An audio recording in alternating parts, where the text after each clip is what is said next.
todo o processo e toda a experiência do santuário, ele converge para a pessoa e para o ministério de Jesus. Por isso, a nossa eterna gratidão a Deus por termos esta mensagem conosco. Agora, nós vamos conhecer as 7 festas para o povo de Israel e para o povo de Deus ao longo da história. Os momentos em que se cumpriram estas festas nos nossos dias. Nós não vamos estudar todas as 7 hoje, mas nós vamos começar a primeira festa e eu convido você para Levítico, no capítulo 23. Levítico 23, nós conhecemos agora sobre as festas anuais. O povo de Israel, durante 7 meses, eles tinham a alegria de passar pela experiência das 7 comemorações, ou 7 festas, ou 7 períodos especiais, que eram agora períodos para fortalecer a fé e para inculcar na mente do povo de Israel o plano da redenção. Levítico, capítulo 23 e o versículo 1. O Senhor falou a Moisés... 1 e 2. 2. Fala aos filhos de Israel e diz-lhes: a respeito das solenidades do Senhor, proclamareis que serão santas convocações. Ok, aquilo é isso mesmo. Seriam santas convocações. Seriam festas muito especiais e o povo de Israel deveria estar atento ao significado daquela festa e àquele dia ou aqueles dias que eles estariam participando daquelas festas, ok? A primeira festa nós encontramos em Levítico 23 e o verso 5. No mês primeiro, ao 14 do mês, no crepúsculo da tarde, é a Páscoa do Senhor. E aos 15 dias desse é a festa dos pães asmos. Então, um dia começava a festa da Páscoa, e no outro dia seria já a segunda festa, e no outro dia, o terceiro dia, seria o quê? A terceira festa. Por que o povo de Israel deveria celebrar essa festa? O que havia acontecido de tão especial para que eles agora deveriam reservar aquele dia especial para celebrar esta festa? Êxodo, capítulo 12, nós vamos conhecer agora, relembrar o momento em que o povo de Israel está no Egito e eles recebem agora uma ordem de Deus. Eles recebem agora uma orientação. O povo de Israel já sabia sobre a experiência de matar o cordeiro? Sim, eles já sabiam. Só que agora é esclarecido para eles, para o povo de Israel, que naquela noite eles iriam iniciar uma experiência que deveria perdurar até o cumprimento daquela festa. A festa da Páscoa, ela apontava para a morte do cordeiro aonde? No capítulo 12, e o versículo 2. Alguém gostaria de ler para nós? Capítulo 12 e o versículo 2. Este mês passa a ser o mais importante para Israel. Será o primeiro mês do ano no calendário dos hebreus. O que iria acontecer agora? Gravem bem, nós até já pincelamos isso aqui um pouquinho.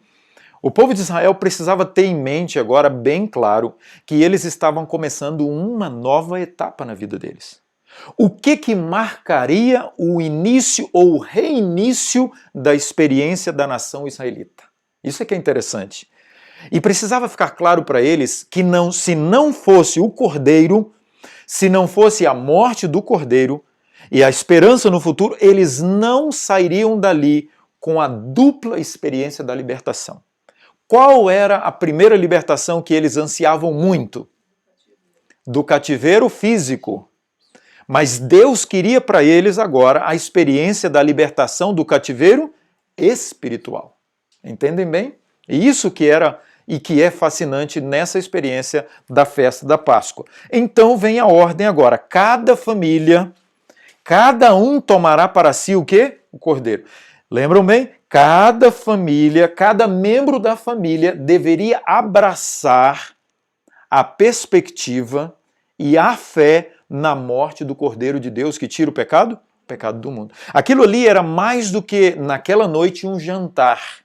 Aquele era o momento que eles estariam agora celebrando pela fé a libertação do jugo do pecado. Aquela seria a última noite nas terras do pecado, nas terras da escravidão. Seria a última noite nas terras de Israel, e em Patriarcas e Profeta 537 diz assim: as primeiras dessas solenes, a Páscoa e a festa dos pães asmos, ocorriam em Abib, o primeiro mês do ano judaico, correspondente ao fim do mês de março e ao princípio do mês de abril. Toda a natureza, aí vem todo o contexto aqui esclarecendo para nós que momento era aquele. Era o período da primavera e eles estavam agora felizes e radiantes nessa experiência. No 14º dia, Patriarcas e Profetas 539, à tarde, celebrava-se a Páscoa, comemorando as suas cerimônias solenes e impressionantes, o livramento do cativeiro do Egito e apontando ao futuro sacrifício que libertaria do cativeiro do pecado. Então o povo de Israel sabia que aquele não era um simples... Por isso, queridos, a orientação foi que eles fizessem os preparativos, que eles não tivessem ali aquilo que a gente chama de afobação. Por quê? Porque eram preparativos para sacrificar o cordeiro, para pegar o sangue e passar onde? Na cruz. Escrever na porta da residência, na porta do coração, que eles tinham fé no que aconteceria no futuro. Lembram que a experiência do santuário, queridos, é uma experiência para impactar o coração verdadeiramente a respeito da pessoa e do ministério de Cristo. Então, quando eles passaram na porta, nos umbrais da casa, eles estavam dizendo para todos os vizinhos, eles estavam dizendo para Deus que eles tinham fé no sacrifício no futuro. O sacrifício de Cristo, o Cordeiro de Deus que tira o pecado do mundo. Então imagine aquela cena e aquele momento, a criança: mamãe, papai, o que está acontecendo? Filhinho, hoje nós temos uma festa. Filhinho, filhinha, hoje nós vamos celebrar a libertação do Egito e do pecado. Eles tinham esse esclarecimento e eles deveriam agora então passar para a família, para os membros da família. Bom, o segundo ponto que eu gostaria de começar é que o ano começava com a Páscoa. Tal era a importância daquele momento, daquela noite e daquele dia. Era o livramento do Egito e do pecado. Ali tinha agora o cordeiro e todos os preparativos. Eu fico imaginando que naquele momento, eles olhando para o cordeiro, lembra que nós falamos da experiência de Adão? Como foi para ele doloroso o momento em que ele cortou o pescoço do cordeiro e viu jorrar o sangue? A mesma impressão deveria acontecer com a família dentro de casa. Nós já falamos sobre isso. Todas as vezes que nós reunimos diante do altar do Senhor, nós só podemos reunir por quê? Porque Cristo nos salvou, a sua graça maravilhosa na cruz do Calvário. O resultado do sacrifício de Cristo é a garantia de que Deus abençoa a família naquele momento da adoração. Então, eles agora, a família, deveriam se reunir para essa experiência, focando agora não o cordeiro animal, mas o Cordeiro de Deus que tira o pecado do mundo. Naquela noite, eles deveriam agora comer o quê? As ervas amargas. Que simbolismo é este? Alguém sabe? Ao comer as ervas amargas, a amargura, o sofrimento, a angústia que eles passaram de experiência no povo de Israel, eles agora estariam o quê? Deixando para trás. Eles não mais passariam por aquela. Mas Ellen White diz, na página 278, o cordeiro devia ser comido com ervas amargosas, indicando isto a amargura do cativeiro egípcio. Assim, quando nos alimentamos de Cristo, deve ser com contrição de coração por causa dos nossos pecados. Também ali, eles sabiam o que significava aquilo. Né? A amargura da experiência ligando-se ao quê? A amargura do pecado. O sangue é purificação, nós já falamos, e ali eles estavam agora participando da experiência de se desligarem do Egito. O sinal do sangue devia ser posto em suas casas e deviam, com as famílias, separar-se dos egípcios e reunir-se dentro das suas próprias habitações. O que era isso? Acabou. Não mais ligação com o Egito. Quando nós aceitamos a Cristo como Senhor e Salvador da nossa vida, o que nós fazemos? Nós separamos do mundo. Nós separamos do pecado e não temos mais esta experiência e essa convivência, ok? Bom, agora, o que nós temos na experiência do povo de Israel? Naquela noite, eles agora sairiam do Egito e eles iriam deixar para trás o pecado e seguir pela fé na certeza de que pelo sangue de Cristo eles foram libertos do jugo do pecado. Quando se cumpriu essa festa? O povo de Israel, na sexta-feira à tarde, quando Cristo foi levado à cruz e quando Cristo foi pregado na cruz do Calvário, o que aconteceu? Cumpriu-se aquela profecia de João Batista, aquela afirmação de João Batista. Ele aponta o dedo e diz: eis aí o cordeiro que vocês sacrificaram até agora. O cordeiro animal apontava para quem? Para o Cordeiro de Deus. Eis o Cordeiro de Deus que tira o pecado do mundo. Entre linhas, João estava dizendo, muito em breve, ele vai morrer. Muito em breve, ele passará pelo sofrimento e ele será, para aqueles que têm fé, o Salvador. Mas aí vem a experiência do povo de Israel. Eles estavam tão focados no Messias físico, militar, para a libertação, que eles não compreenderam a declaração de João Batista. Eis o que liberta vocês verdadeiramente do pecado.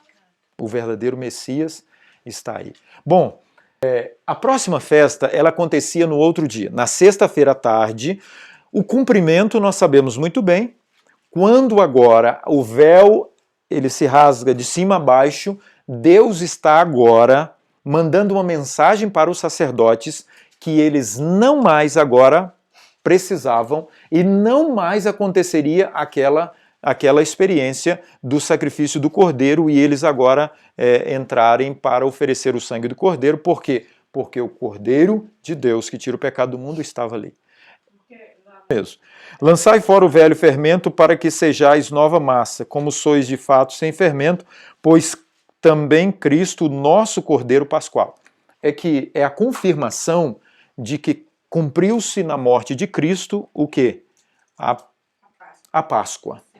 E eles não mais agora celebrariam a Páscoa. No lugar da Páscoa, o que foi instituído?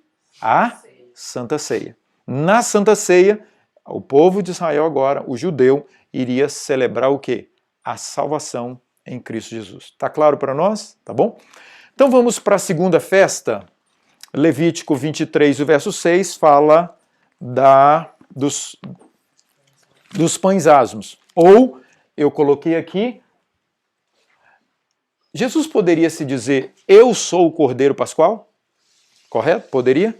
Lembra que nós estamos fazendo uma viagem especial pelo santuário, porque a Bíblia diz que Jesus é o santuário.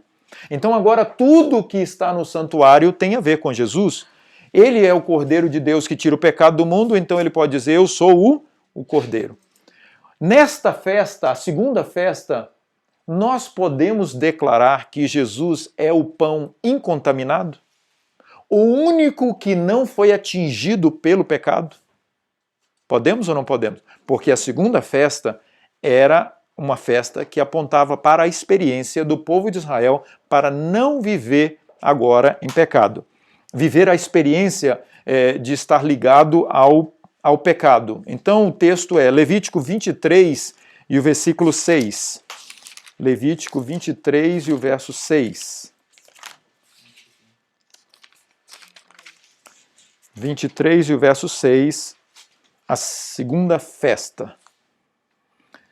E aos 15 dias deste mês é a festa dos pães asmos. O que deveria acontecer neste dia? Começava-se agora a experiência de 7 dias, o povo de Israel não comer pão, o quê? Comer o pão sem fermento, ou pão não fermentado. Porque naquela experiência, o fermento era símbolo do pecado. Olha o que está escrito aqui para nós de Ellen White, Patriarcas e Profetas, página 539. A Páscoa era seguida pelos 7 dias da festa dos pães asmos. O primeiro e 7º dia eram dias de santa convocação, nos quais nenhum trabalho servil deveria ser feito. O uso dos pães asmos era também significativo, era expressamente estipulado na lei da Páscoa e de maneira igualmente estrita observado pelos judeus em seu costume que fermento algum se encontrasse em suas casas durante a festa. Vamos lá, irmãos. O que essa festa queria agora ensinar para o povo de Israel? O que queria? O povo de Israel viveu a experiência no Egito de estar envolvido com o pecado, não foi? Durante todo esse período.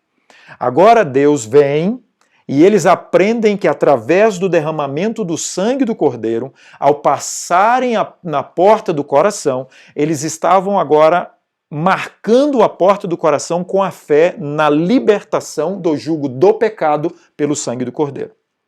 E eles deveriam agora iniciar a experiência de tirar da vida deles o pecado. Não poderia se encontrar na casa deles agora nenhum pão com fermento. Para os nossos dias, e o cumprimento para os nossos dias, porque continua essa festa até por ocasião da volta de Jesus, de forma muito especial, o fechamento da porta da graça, nossa experiência com o pecado. Ok?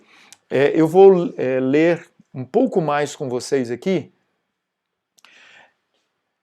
De modo semelhante, o fermento do pecado devia ser afastado de todos os que recebessem vida e nutrição de Cristo.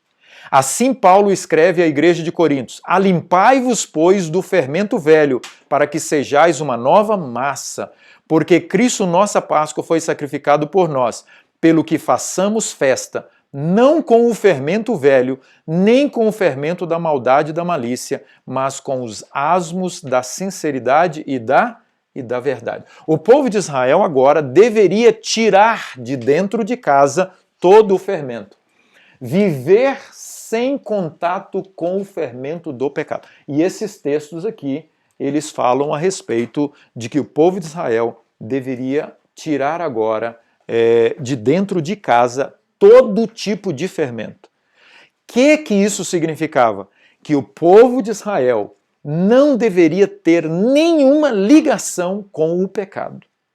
Que coisa mais forte para um povo que até então estava agora mergulhado no pecado. O povo de Israel havia se afastado de Deus, o povo de Israel, eles haviam agora vivido uma experiência, não estavam mais cultuando como deveria, as famílias, entende bem como estava a experiência, e Deus agora deixa bem claro para eles: eu estou libertando vocês para que vocês possam agora desligar por completo do pecado. Vivemos desde o sacrifício de Cristo a celebração da vitória sobre o pecado. Sim ou não? Sim. E é isso que Deus quer para nós. Por quê? Nós precisamos crer que pelo sangue do Cordeiro nós somos libertados, nós somos purificados e nós temos o poder para a vitória. Com o foco no Calvário, não pode ter espaço para o pecado. Verdade ou mentira? Verdade. Terceiro, 1 Coríntios 11, 24. Ali agora é a Santa Ceia, e então deveria-se agora celebrar em memória de Cristo o quê? Quando o pão é partido em memória de Cristo, e depois eles tomam o cálice, e no capítulo 11, verso 26, ao celebrar, eles anunciavam o sacrifício de Cristo e a volta de Cristo, ok? E o retorno de Cristo. Vivemos a festa da vitória, celebrar o Cordeiro de Deus que tira o pecado do mundo. É necessário, por amor ao Senhor e como resultado de sua maravilhosa graça, remover o pecado em nossos lares. Aí Filipenses, o apóstolo Paulo diz como deve ser a nossa vida. Tudo o que é puro, tudo o que é... Não é isso mesmo? É o que deve o quê? Que deve ocupar o nosso pensamento. Bom, vamos conversar um pouquinho sobre isso? Haveria algum fermento dentro da nossa casa? Há algum fermento na nossa vida que nós precisamos tirar para que na nossa casa tenha-se a presença pura, maravilhosa da pessoa de Jesus Cristo? É uma reflexão, esse é um momento para nós refletirmos. O povo de Israel entendeu o recado de Deus. Se, queridos, nós nos envolvemos, se temos algum hábito, algum costume, se assistimos a algo, se ouvimos algo, o que nós fazemos que não é conforme a vontade de Deus, nós devemos agora tirar da nossa casa. Há algumas coisas que é difícil, não é verdade? Eu me lembro quando essas experiências assim, a gente tira CDs, né? Graças a Deus nós tivemos a alegria lá em casa, que eram até filmes bons, né? Nós compreendemos isso e tiramos. São roupas, camisas, às vezes, que tem algumas coisas que são mensagens. Eu não sei como é que está a sua vida, só sei que hoje à noite Deus está nos convidando para tirarmos o fermento. Tirar o fermento da nossa vida. Amém? Que nós possamos ter essa experiência maravilhosa. Depois que vocês receberem esse material digitado, se vocês quiserem, tem aqui algumas coisas interessantes sobre, por exemplo, o fermento dos fariseus, o fermento dos saduceus, o fermento dos herodianos, e nós vamos ver como que era a experiência naquele momento que o povo de Deus estava defrontando. E quando se cumpriu essa festa?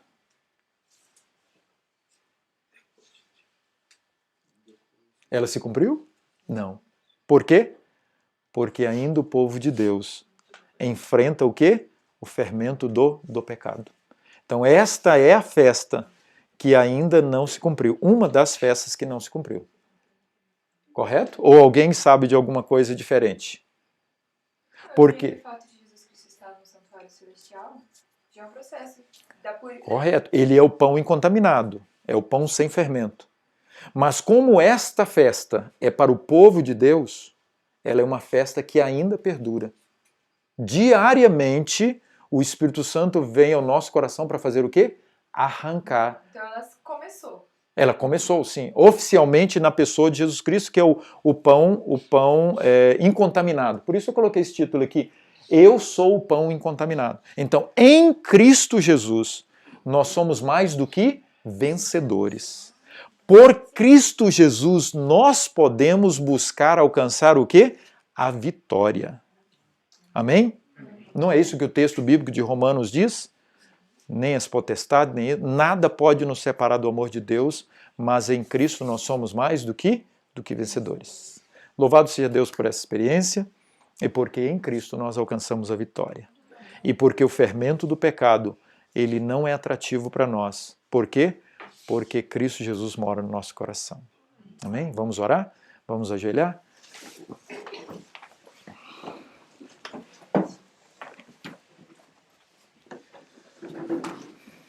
Bondoso e querido Deus, nós ajoelhamos novamente na Tua santa presença. Que alegria para nós, Senhor, nesta noite é estar diante da Tua santidade e saber que o Senhor vem para fazer morada no santuário da nossa alma. O Senhor, que é o pão incontaminado, vem para alimentar o nosso coração como o verdadeiro pão da vida, o verdadeiro maná, que sacia a fome do nosso coração. Mas, querido Deus, Senhor, é tão atrativo o pecado. Querido Deus, é tão difícil nós nos desligarmos no envolvimento com o pecado. Por isso, nessa noite, nós clamamos o poder do Espírito Santo, que ele venha sobre nós e arranque do nosso coração a afeição pelo pecado e pelas coisas desta vida. Por que, Senhor? Porque nós passamos na porta do nosso coração, pela fé, a certeza de que o sangue de Cristo nos liberta do pecado. Amém. Cristo Jesus um dia, Senhor, declarou que o Espírito estava sobre ele foi ungido pelo Espírito para libertar os cativos. E nesta noite nós estamos aqui oferecendo o nosso coração para que o Senhor possa nos libertar da aproximação, da atração pelo pecado. Amém. Por favor, nos dê uma noite em paz, Senhor. Nos dê uma noite com a consciência tranquila de que diante do teu altar nós nos oferecemos para a tua honra e para a tua glória, no nome de Jesus. Amém, Senhor. Amém. Bom, meus queridos, mais uma vez nós temos a palavra de Deus e é esse o grande privilégio para cada um de nós, podermos conhecer os mistérios e as maravilhas de Deus. Como povo remanescente para os últimos dias, nós somos privilegiados, porque nós temos descortinada diante de nós a mensagem, as revelações, os mistérios de Deus. E a primeira das 7 festas, ela era fundamental na sua compreensão, no seu significado e na sua experiência para garantir ao povo de Israel um ano vitorioso. Lembra muito bem, a primeira festa era a festa da Páscoa. E aquele que cresce e experimentasse, lembrem muito bem, todas as vezes que o israelita fosse ao tabernáculo, ao templo, ele deveria, mais do que trazer apenas a confissão dos seus pecados, ele deveria trazer todo o seu ser para ser entregue ali perante Deus no altar de sacrifício. Vocês lembram bem. Agora então, a família israelita naquela noite deveriam se reunir e diante do altar eles deveriam compreender que ao estarem ali adorando a Deus, oferecendo o cordeiro, eles estavam apontando pela fé no futuro a libertação do jugo do pecado através da morte e do derramamento do sangue do cordeiro, ok? Tá claro? Ali começava o ano para eles. Ali começava uma vida especial para o povo de Israel. Liga-se então a segunda festa, nós lembramos muito bem, que é o poder de Cristo, o seu sangue derramado na cruz, que nos liberta do poder do pecado. Então agora, Cristo se torna o verdadeiro pão da vida, ou pão do céu, incontaminado, que pode sustentar e alimentar o coração. É o que nós estudamos ontem, a festa dos pães asmos, ok? A compreensão, ele foi o único incontaminado e através dele nós alcançaremos essa graça maravilhosa para podermos entrar na eternidade. Agora, a terceira festa, eu convido vocês para Levítico capítulo 23. Levítico 23. Ontem nós vimos a festa dos pães asmos e agora a festa das primícias. No terceiro dia da festa dos pães asmos, no caso, naturalmente, o segundo dia, porque começava no sábado, no domingo eles celebravam a festa das primícias. Capítulo 23 e o versículo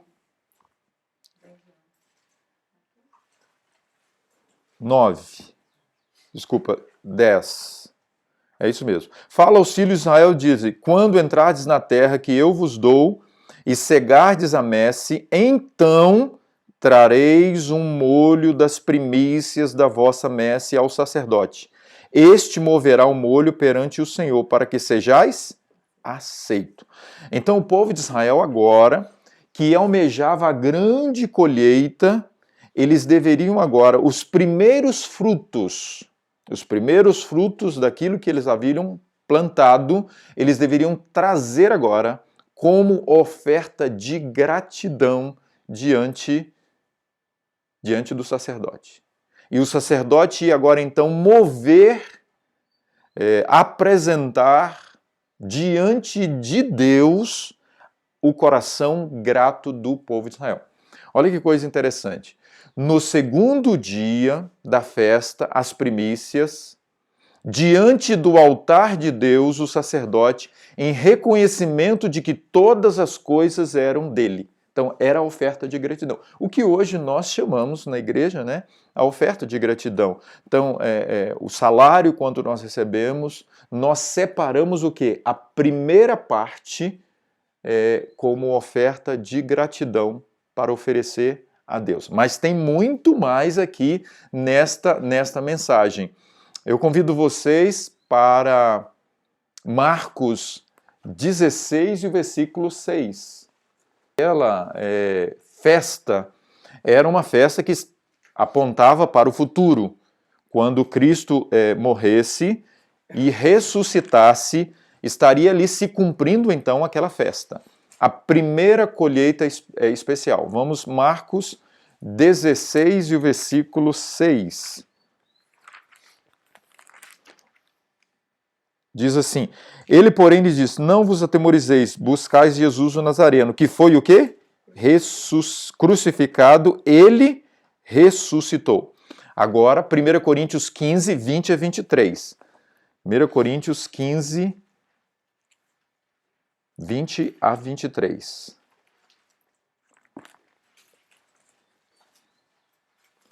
Mas, de fato, Cristo ressuscitou dentre os mortos, sendo ele o quê? As primícias dos que dormem.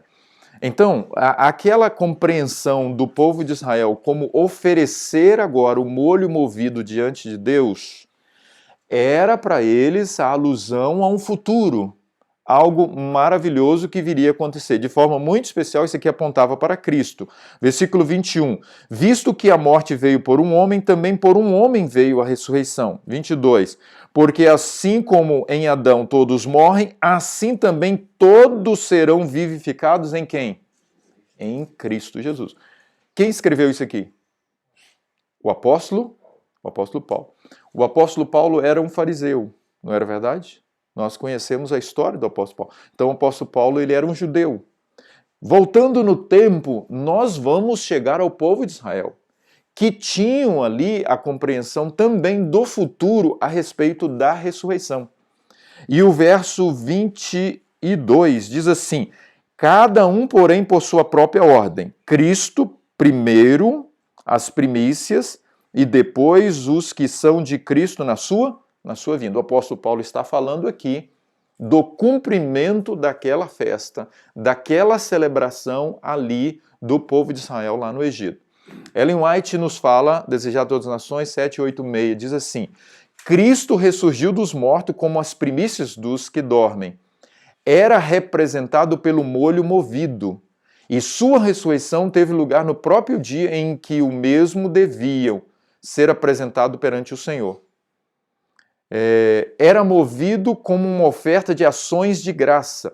O molho dedicado a Deus representava a colheita. Assim, Cristo, as primícias, representava a grande colheita espiritual para o reino de Deus.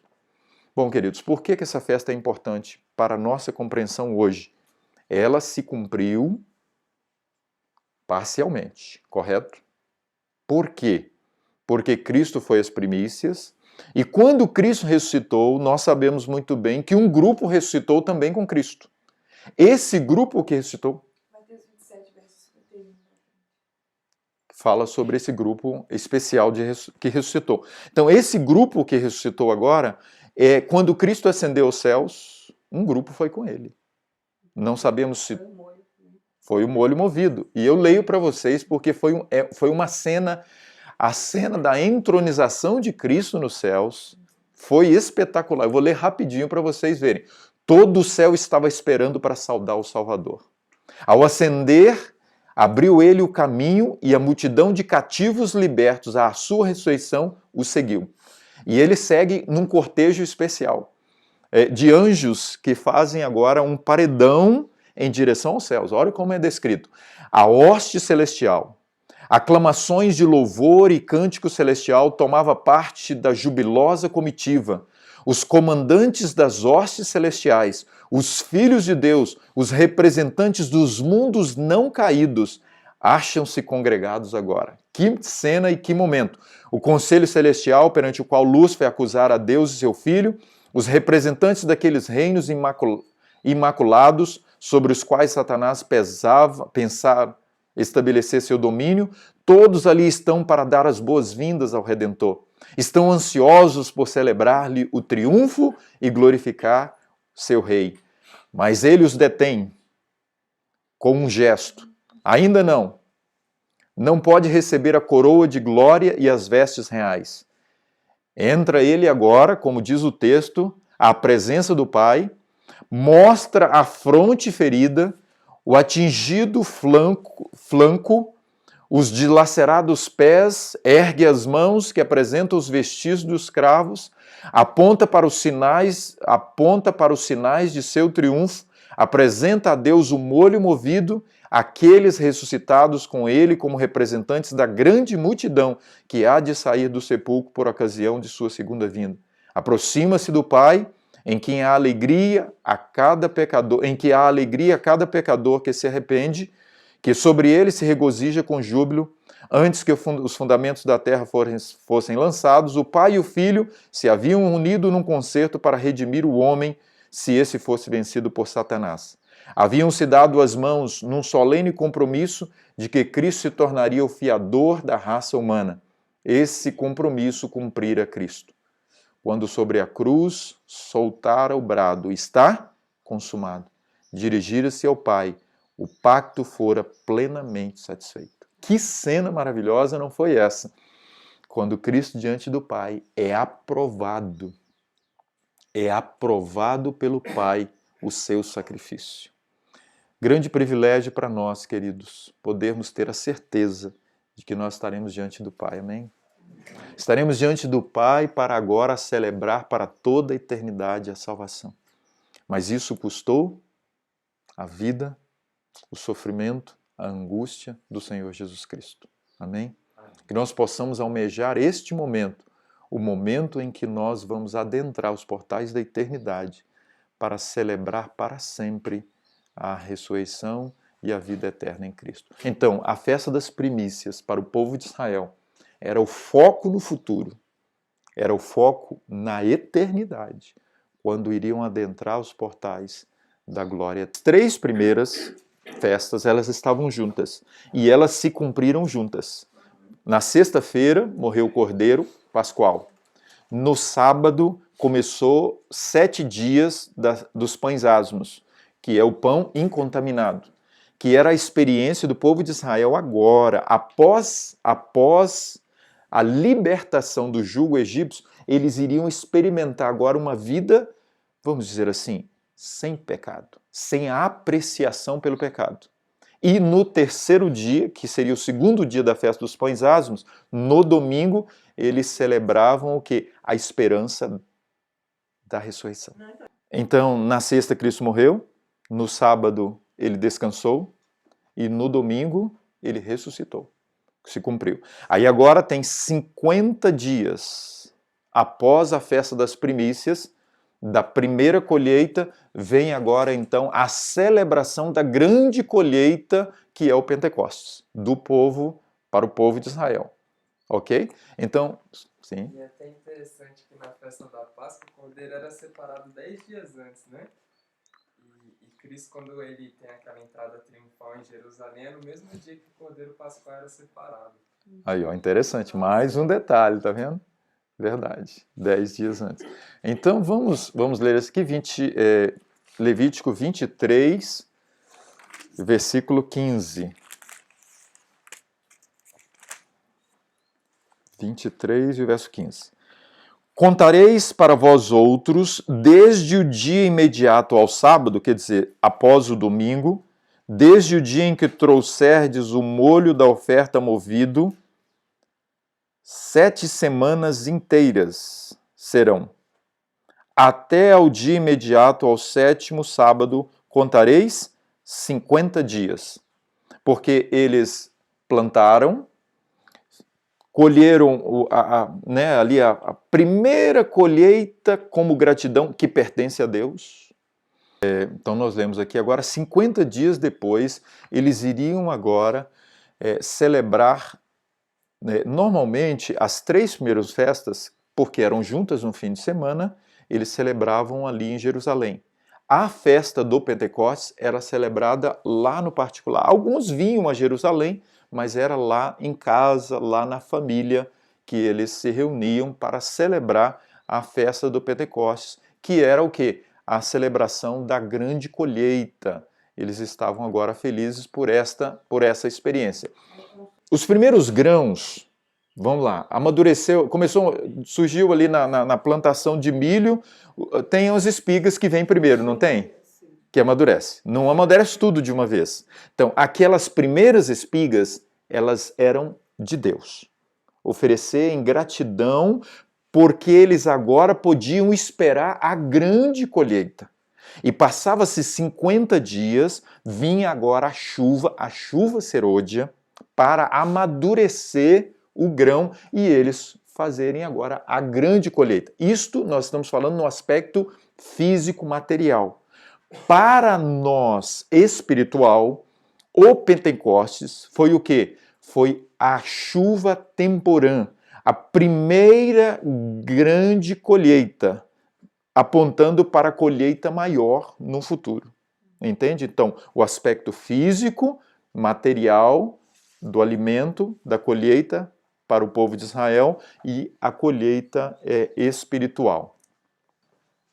Trazendo agora para o cumprimento desta festa. Então, deu para a gente entender? A festa do Pentecostes era a grande colheita do alimento para o povo de Israel, que apontava para a grande colheita do final dos tempos, ok? Atos capítulo... Aliás, vamos ver aqui, a grande comissão. Cristo apresentou para os discípulos que eles foram chamados para serem obreiros do Senhor para o quê? Para espalhar a semente do Evangelho, correto? E Cristo deu a ordem para eles, ide e pregai o Evangelho. Só que antes deles irem pregar o Evangelho, eles deveriam fazer o quê? Eles deveriam ir a Jerusalém para buscar o poder que iria capacitá-los para semear e colher a grande colheita de Deus. Deu para vocês entenderem? E os discípulos precisavam entender isso bem claramente. Eles sabiam que se não viesse a primeira chuva, eles não poderiam lançar a semente no solo para fazer o quê? Para no Pentecostes eles colherem a grande colheita para alimento deles. E Cristo deixou isso bem claro para eles, que se eles não buscassem a chuva do Espírito Santo, eles não iriam conseguir cumprir a obra de Deus. E então os discípulos agora são ordenados a irem a Jerusalém para buscar a promessa. E Jesus diz para eles, e recebereis a promessa, recebereis o poder e sereis o quê? As minhas testemunhas. Queridos, isso aqui é fundamental para nós agora, a nossa compreensão. Porque sem o Espírito Santo, ok? Sem a chuva do Espírito Santo, nós não conseguiremos fazer o quê? Lançar a semente do Evangelho e nem o quê? Colher a produção da semente da palavra de Deus que é lançada nos corações. Os discípulos vão agora, então, para Jerusalém para buscarem o quê? A promessa. Como foi esta experiência para buscar o poder é que nos interessa muito aqui e agora. Por quê? Porque nós somos discípulos do Senhor para os últimos dias. Para esse cumprimento aqui da chuva serôdia e o verdadeiro alto clamor, porque está em Apocalipse capítulo 18, versículo 1, como que está lá? Toda a terra foi o quê? Iluminada por sua glória. A glória de quem? A glória de Deus. Mas em quem esta glória de Deus estaria? Esta glória de Deus estará e está hoje no coração, no santuário da alma presente daqueles que buscam.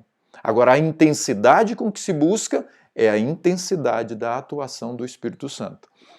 Eu leio com vocês aqui como foi aquela experiência dos discípulos e que precisa ser a nossa experiência. Atos 2:41, eles foram buscar e perseveraram unanimemente e eles receberam o quê? a promessa. Ao esperarem os discípulos pelo cumprimento da promessa, humilharam o coração em verdadeiro arrependimento e confessaram a sua incredulidade.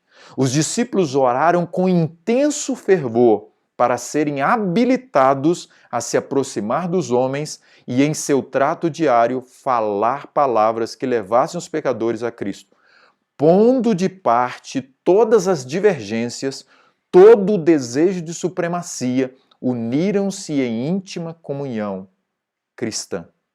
Vocês lembram muito bem, né? O que vocês estavam lá atrás conversando? Lembra quando Cristo perguntou para os discípulos? Havia disputa.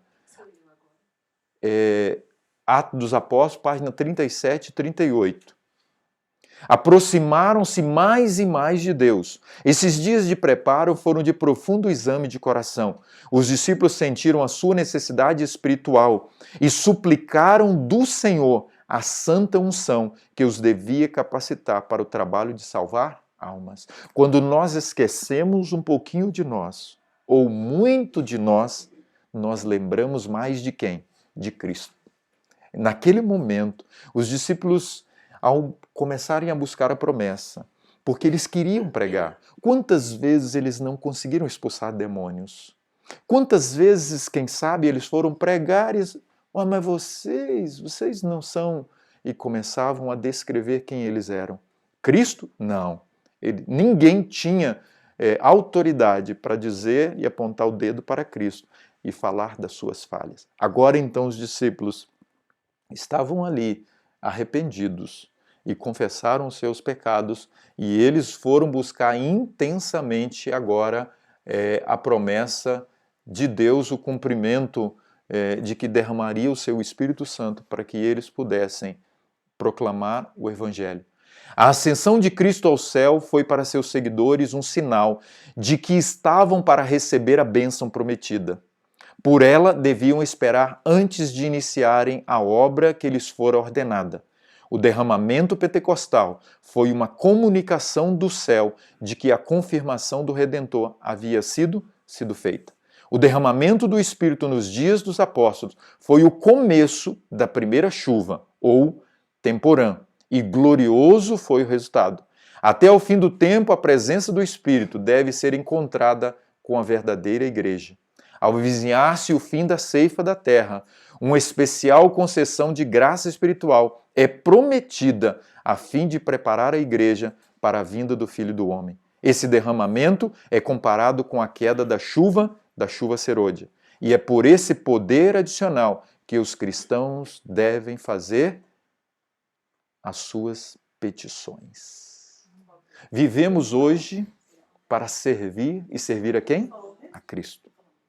Vivemos hoje, Atos dos Apóstolos. Tá ali no primeiro e segundo capítulo, descreve toda essa experiência dos apóstolos nos momentos de preparação e quando eles receberam o Espírito Santo. Agora eu quero ler alguns textos para nós, porque nós precisamos ter entronizado no santuário da nossa alma o espírito missionário. Irmãos, os discípulos até então, como que eles viviam? Eles viviam cada um para si, para suas ambições. Eles viviam com o foco no reino terrestre. Eu sou melhor, eu sou mais capaz, eu devo estar do lado direito, né? Eu devo estar do lado esquerdo do Senhor. Eu devo ser o tesoureiro. Lembram bem toda essa dificuldade que Cristo tinha com os seus discípulos?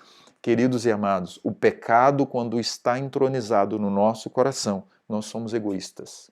Nós somos ambiciosos. Nós queremos o quê? Este reino aqui. Agora, então, na experiência dos discípulos, eles estão buscando intensamente ser arrancado do coração o eu para ser entronizado quem? Cristo Jesus. Verdade. Esta experiência do Pentecostes, desta festa, do que aconteceu, deve ser a experiência do nosso coração, da busca intensa. Agora então eu leio, olha para vocês verem, leio algumas partes apenas. A homens e mulheres foi entregue a sagrada tarefa de tornar conhecidas as riquezas incompreensíveis de Cristo. Bênçãos devem ser transmitidas ao mundo. Sua glória deve brilhar em meio às trevas do pecado.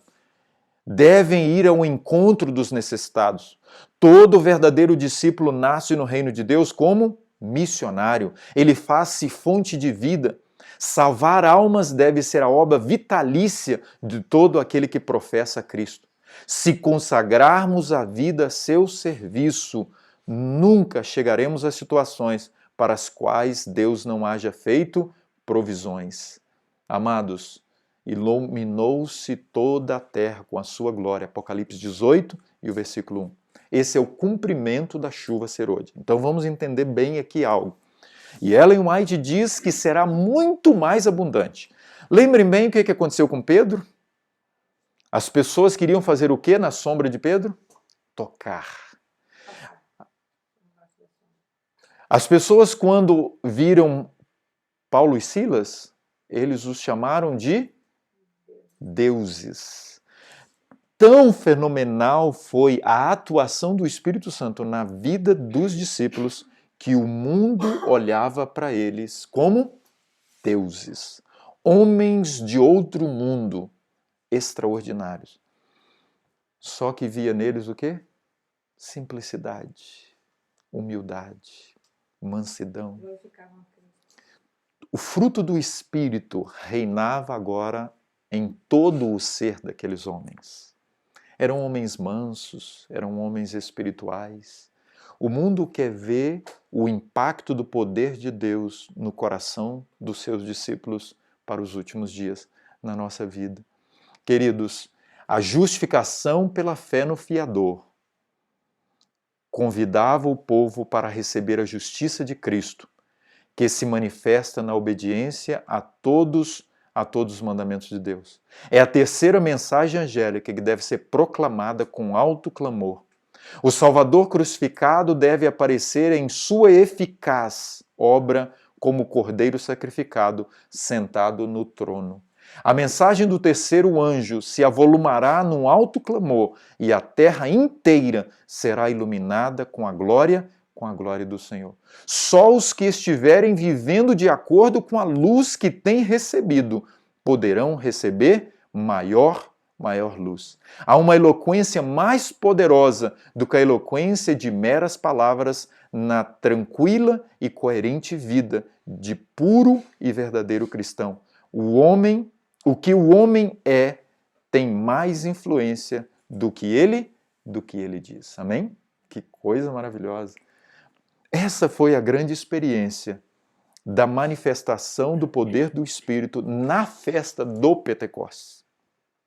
Cumpriu-se então, 50 dias depois, a festa do Pentecostes com o derramamento do Espírito Santo. Cumprirá para nós a grande colheita, mas para tal devemos receber a chuva serôdia. O poder de Deus que nos impulsiona e impulsionará para que nós possamos brilhar no alto clamor diante do mundo. E eu queria convidar vocês depois no particular para vocês lerem Isaías 43:7, 43:10 e 43:21, porque ali nós temos a descrição da luz gloriosa de Deus para os últimos dias. Está lá que nós fomos criados para a glória de Deus, que nós somos testemunhas para a glória de Deus e que nós somos o povo remanescente para a glória de Deus. Eu vibrei quando eu encontrei esse texto, tá bom? Eu acho que dá prazo para nós lermos aqui ainda. 43 e o verso 7, Isaías 43:7. Os três últimos textos, nesse momento que estamos falando da glória, da manifestação da glória de Deus nos últimos dias. Isaías 43 e o versículo 7. Olha o que lemos. A todos os que são chamados pelo meu nome e os que criei para minha glória. Quando você e eu estávamos lá na vida de pecado, nós fomos tirados de lá. Nós fomos chamados para ser o quê? Para a glória de Deus. Segundo, o versículo 10. Vós sois as minhas testemunhas, diz o Senhor, o meu servo a quem escolhi, para que o saibais e me criais e me entendais que sou eu mesmo, e que antes de mim Deus nenhum se formou, e depois de mim nenhum haverá. Por que nós somos testemunhas para a glória de Deus? Porque no verso 7 diz, criei para a minha glória. E se ele criou para a sua glória, e se nós somos as suas testemunhas, nós somos testemunhas para o quê? Testemunhar da nossa capacidade? Testemunhar da nossa inteligência? Não. Testemunhar da glória de Deus. Do poder que restaura, do poder que renova, do poder que molda o caráter. E o último verso, 43 e o verso 21, que diz assim, o verso 21.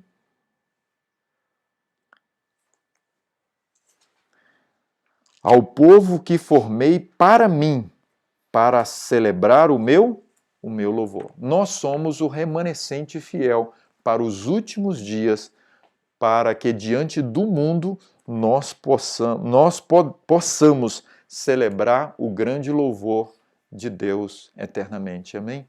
Os discípulos buscaram, os discípulos receberam. Se nós buscarmos, nós vamos receber. Minha pergunta nesse momento para nós, ainda nesses poucos minutos que nos restam, há porventura alguma coisa no nosso coração que está assim nos travando, nos atrapalhando, nos impedindo de receber essa manifestação gloriosa do poder de Deus? Nós sabemos muito bem que os discípulos precisaram se reunir para agora confessar os seus pecados, para agora então olhar para Cristo e não para a sua vontade, confessar a sua incredulidade, para que eles pudessem receber o poder.